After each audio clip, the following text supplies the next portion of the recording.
Amigos, amigas, nuevamente estamos aquí en 15 Diario TV con esta sección que le llamamos el lugar común, el lugar de encuentro, una plaza, un sitio en donde conversamos y nos tratamos de dar cuenta de los alcances que tiene el lenguaje cotidiano.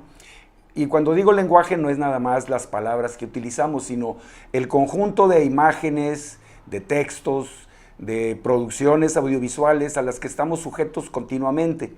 Y aunque pareciera que es algo totalmente ordinario, normal, incluso natural, el punto que tratamos de subrayar en esta sección es que hay que revisar estructuralmente todo lo que ha venido acumulándose en nuestra forma de comunicar. Ya desde hace más de 40 años, Ariel Dorfman y Armand Matelart nos advirtieron sobre los riesgos de leer al Pato Donald.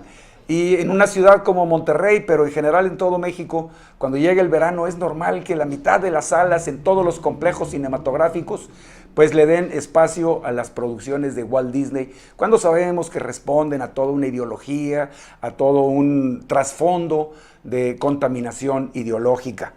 Y no es gratuito, no es una posición ni radical ni ruidosa de la que pretendemos. Fíjense que hablando de los cuentos infantiles, ahora está por ponerse de moda, así como las princesitas de Walt Disney, una nueva versión basada en una comedia musical en donde Cenicienta ya no es la Cenicienta, ahora es pomposamente Cinderella. Y así, paulatinamente, sin darnos cuenta, vamos adoptando una serie de condiciones que sería un tema muy largo de discutir. De hecho, los lingüistas, los psicólogos, los filólogos no terminan de ponerse de acuerdo hasta dónde el lenguaje que empleamos condiciona nuestra forma de pensar, o hasta dónde, al revés, nuestra forma de pensar influye en el lenguaje que utilizamos. Pero mientras son peras o son manzanas, es un hecho que el sistema, en general, el mundo de comunicación, la noósfera, podríamos decir, en términos de Teilhard de Chardin, está totalmente invadida por estos íconos, por estos manejos cada vez aparentemente más sencillos, pero que nos atrapan y nos enganchan. De hecho, cuando digo enganchan, me acuerdo que aquí en Monterrey esa palabra está en desuso, porque aquí todo el mundo dice se ganchó, palabra que si la buscamos en el diccionario no se encuentra, está habilitada en esta región. Pero bueno, acotación aparte. Cuando hablamos de los cuentos infantiles, aparecen 3 o 4 nombres muy importantes. Desde luego, los hermanos Grimm, alemanes, que contra lo que pudiera parecer, Jacobo y Guillermo fueron pues 2 intelectuales alemanes que a principios del siglo XIX hicieron una serie de investigaciones sobre las tradiciones orales germanas, y ellos le dieron forma a una serie de relatos, de cuentos, de mitos y de leyendas, incluso retomando algunas de las historias que venían de Francia, firmadas por el famoso Charles Perrault. Pero lo que hicieron los hermanos Grimm fue darle una idiosincrasia, un perfil a la literatura infantil para los niños, que no nos debe extrañar que al paso de las décadas y de los siglos, pues los alemanes hayan desarrollado toda una filología que va a incidir en la literatura, en la filosofía, etc. Bueno, pues en este panorama de autores, algunos dicen que el más importante, algunos, es el danés Hans Christian Andersen.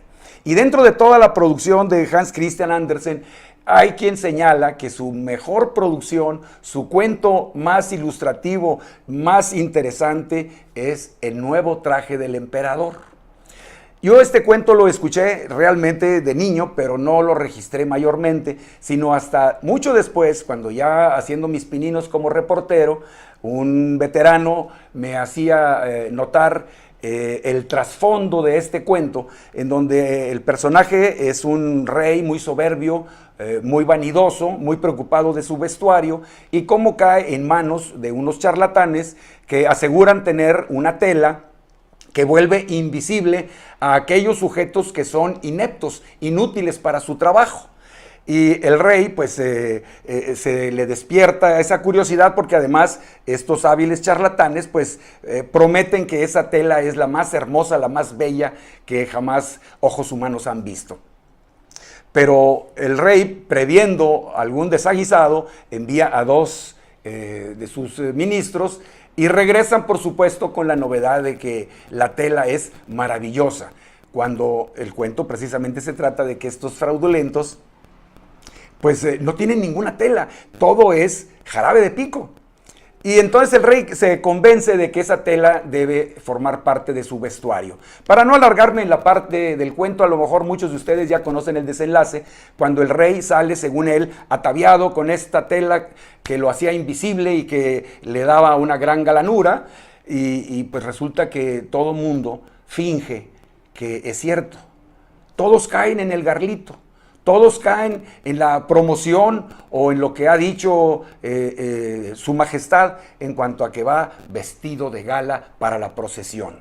Hasta que en plena plaza principal, un niño muy pequeño de 6, 8 años, grita: el emperador va desnudo. Y en ese momento toda la población, toda la corte, toda la gente, hombres y mujeres, se dan cuenta de su hipocresía y de su falsedad. Ese es el cuento El nuevo traje del emperador, que nos demuestra qué tan fácil agachamos la cerviz y qué tan fácil nos volvemos obedientes ante la palabra o el mandato del poderoso. Tenemos que redescubrirnos de verdad y en la verdad. Y esa verdad nada más se puede asir, se puede sujetar, se puede aprehender mediante un rigor en nuestro conocimiento. Y eso de veras no es tan difícil, pero tenemos que empezar desde darnos cuenta que la simulación se ha adueñado de nuestra vida. ¿Cómo hacer para llegar a este lugar común con intenciones limpias, reflejadas en una forma de comunicarnos que realmente ponga en común nuestros valores? Esa es la inquietud que nos trae hasta este lugar común. Y por eso creemos que el nuevo traje del emperador en estos tiempos hace más falta que nunca para darnos cuenta de nuestra realidad. Hasta la próxima.